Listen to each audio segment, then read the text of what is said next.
একদিকে মুস্তাফিজ, অন্যদিকে রিশাদ হোসেন। আগামী টি-20 বিশ্বকাপে এই দুজন হবেন বাংলাদেশের এক্স ফ্যাক্টর। দুজনেই টি-20তে নিজেদের সেরা সময় পার করছেন, বিশ্বের বড় বড় সব লিগে পারফর্ম করছেন, সবখানে তাদের চাহিদাটাও অন্যদের থেকে বেশি। ফ্র্যাঞ্চাইজি লিগে মুস্তাফিজ ও রিশাদের এই অভিজ্ঞতা বিশ্বকাপে বাংলাদেশকে এক ধাপ এগিয়ে দিতে পারে। মাস দেড়েক পর শুরু হতে যাওয়া টি-20 বিশ্বকাপের আয়োজক শ্রীলঙ্কা। শ্রীলঙ্কার কন্ডিশনে সাধারণত ব্যাটারদের থেকে বোলাররা বেশি সুবিধা পেয়ে থাকেন। কন্ডিশনের সুবিধা পেলে মুস্তা ও রিশাদও আরও ভয়ঙ্কর হয়ে ওঠেন। বিশেষ করে মুস্তাফিজের কাজটা সবচেয়ে সহজ হয়। টি-20তে মুস্তা দেশসেরা তো বটেই, বর্তমানে বিশ্ব সেরাদের একজন। যে কোনো পিচে, যে কোনো কন্ডিশন, যে কোনো ব্যাটারদের বিরুদ্ধে এই ফরম্যাটে তিনি ভয়ঙ্কর। তার স্লোয়ার ও কাটারে পরাস্ত হতে হয় সবাইকে। মুস্তাফিজ টাইট বোলিং করেন, ঝটপট উইকেট তুলতেও তিনি সমান পারদর্শী। অনেক সময় নিশ্চিত হারতে বসা ম্যাচগুলো জিতিয়ে দিতে পারেন। স্লগ ওভারে তার 2টা ওভারে প্রতিপক্ষের অন্তত 15-20টা রান কমে যায়, আর এই রানটাই শেষমেশ জয়ের ব্যবধান গড়ে দেয়। অথচ আগ্রাসী ব্যাটারদের বিপরীতে শেষ দিকে বিশ্বের যে কোনো বোলারই রান বিলিয়ে আসবেন। কিন্তু মুস্তা যেন ভিন্ন ধাতুতে গড়া। ব্যাটসম্যানদের কিভাবে বেঁধে রাখতে হয় সে বিষয়ে তিনি নামকরা বোলারদেরও ক্লাস নিতে পারবেন।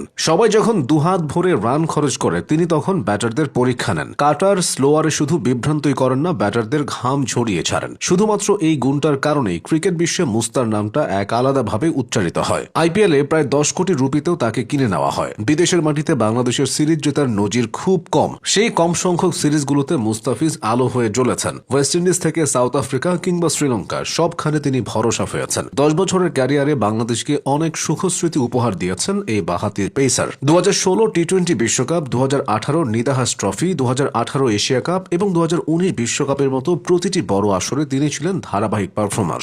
শেষ এশিয়া কাপেও তার ঝলকটা দেখা গেছে। সেই হিসেবে 2026 টি-20 বিশ্বকাপেও মুস্তার কাঁধে থাকবে গুরুদায়িত্ব। এদিকে দিনকে দিন ভরসায় পরিণত হচ্ছেন রিশাদ হোসেন। টি-20তে তিনি জেনুইন উইকেট টেকার। রিশাদ গুগলি করতে পারেন না, অন্যান্য লেগ স্পিনারদের থেকে তিনি বেশি খরচে, এমন সমালোচনার শেষ নেই। অথচ তার সাধারণ সেই লেগ স্পিনটাও এখন ম্যাচ জয়ে অবদান রাখে। সবচেয়ে বড় শক্তিটা হলো রিশাদের আত্মবিশ্বাস। খরচে হলেও রিশাদ খেই হারিয়ে ফেলেন না, ফিরে এসে ঠিকই উইকেট নিয়ে ফেলেন। ফ্র্যাঞ্চাইজি লিগেও তার এই আত্মবিশ্বাসটা কাজে দিয়েছে। 2023 সালে টি-20 অভিষেকের পর থেকে এই ফরম্যাটে রিশাদকে বেশি বিবেচনা করা হয়ে আসছে। টি-20তে তিনি এ পর্যন্ত 50-এর বেশি ম্যাচও খেলে ফেলেছেন। 2024 টি-20 বিশ্বকাপে হয়েছিলেন দেশের সর্বোচ্চ উইকেট সংগ্রাহক। 2025 সালে শ্রীলঙ্কা, পাকিস্তান ও আফগানিস্তানের বিপক্ষে টি-20 সিরিজ জয়েও বল হাতে তিনি অবদান রেখেছেন। আন্তর্জাতিক টি-20তে ভালো করায় রিশাদের উপর নজর পড়েছে বৈশ্বিক বিভিন্ন ফ্র্যাঞ্চাইজি ক্রিকেট লিগের দলগুলোর। দ্বিতীয় বাংলাদেশি হিসেবে বিবিএল এ সুযোগ পেয়েছেন তিনি। শ্রীলঙ্কার পিচ সাধারণত কিছুটা ধীর গতির এবং স্পিন সহায়ক হয়ে থাকে। বিশ্বকাপে যা রিশাদের জন্য দারুণ কার্যকর হবে মুস্তাফিজের জন্য। মুস্তাফিজের প্রধান শক্তি তার স্লোয়ার এবং কাটার।